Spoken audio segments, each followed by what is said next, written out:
Hi friends, welcome back to Perfect Study channel.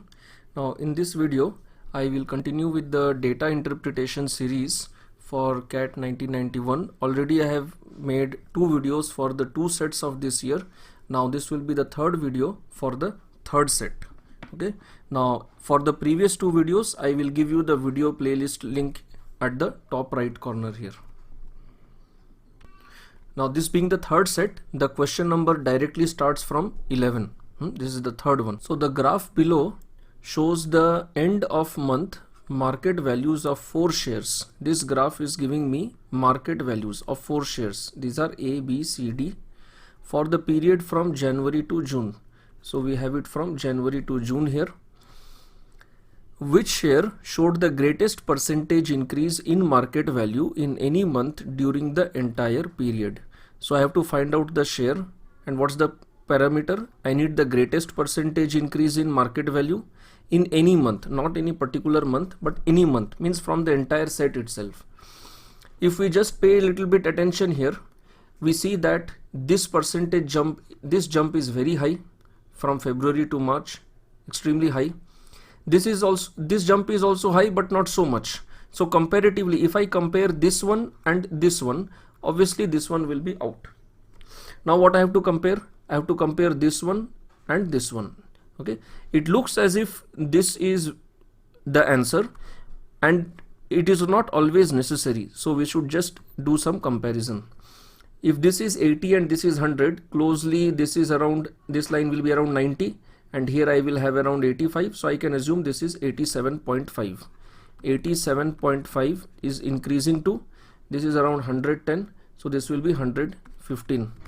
This is for my share, that is A, and here this is D. It is increasing from 40 to 50.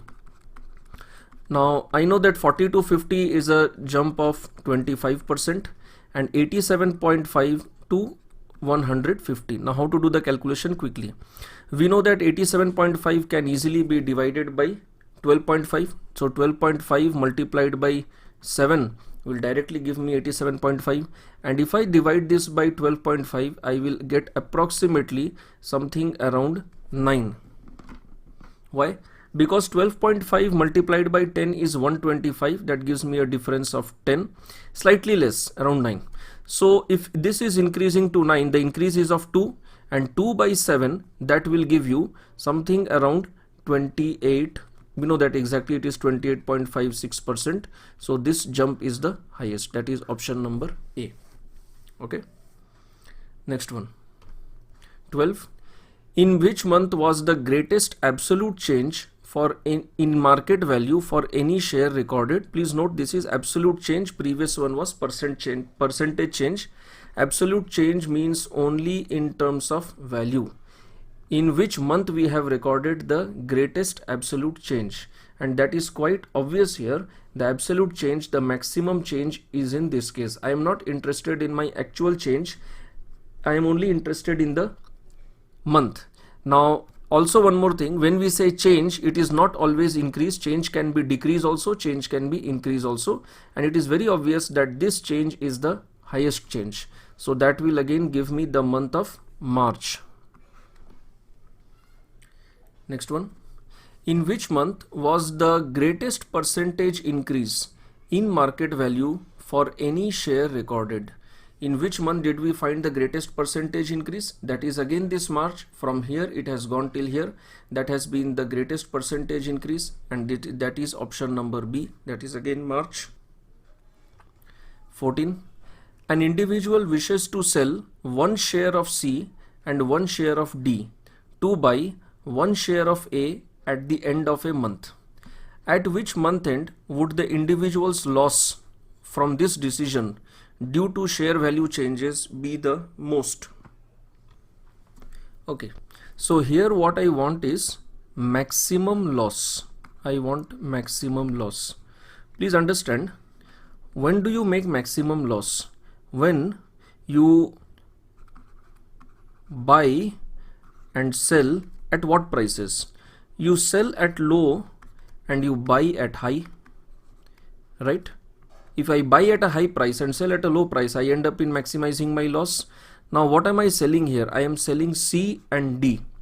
C and D, these two are what I am selling, and what I am buying is a share of A. That means my A should be very high and my C and D should be comparatively low. If you compare this, here I find that A is very high at this point and it is also high at this point also. And at this point C and D which I am going to sell, they are also low. Although they are not lowest, but they are quite low here. Same case here also. Okay. Now if I were to compare any two options, the best ones would be this, because here my A value is very high. So it is extremely likely that this case will give me a maximum loss. Now quickly we can compare. We are selling C and D.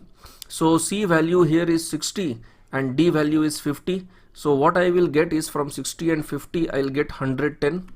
And from 110, if I subtract this value, which is equal to 115, my loss is of 5 rupees.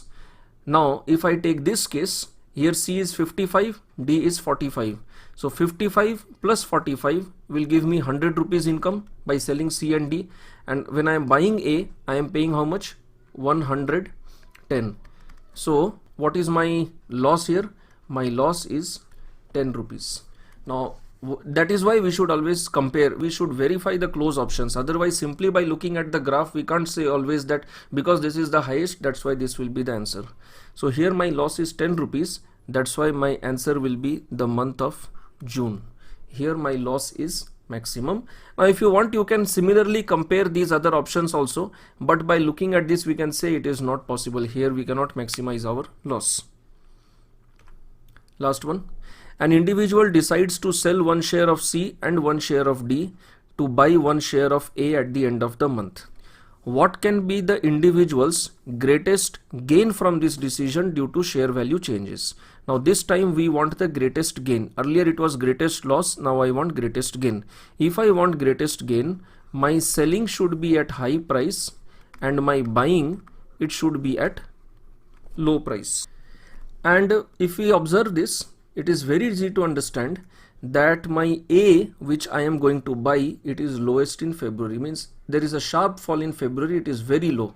So this is the best opportunity to buy A here. And my C and D are also quite close here and they are high only. Now see, although you may say that C is higher here, but understand that D is also lower. So when you do the totals, more or less it will work out at this level only. It is not fluctuating much. A is fluctuating a lot, but C and D don't have much fluctuation, at least if you combine them together. So this is definitely going to be my answer, but my options are not in terms of months but in values, so I have to calculate. So what are the values that we will take here? Here we will take 55. We will take this as 55 and we'll take this as 50. Our total income is 105. And what is the buying price for A? Here the buying price turns out to be between, we had already calculated that, between 90 and you can say 87.5. So your profit turns out to be 17.5. That is your option number D. None of this, 17.5. Okay, so this was the third set of this year's DI. There are a lot of other sets and I'm trying to do them one by one. If you like this video, please don't forget to hit the like button, hit on the subscribe button, the bell icon to receive the latest notifications. Give your comments and queries in the comment section and check out our Facebook group link, which is there in the description section. Thanks a lot. I will meet you with the next DI set.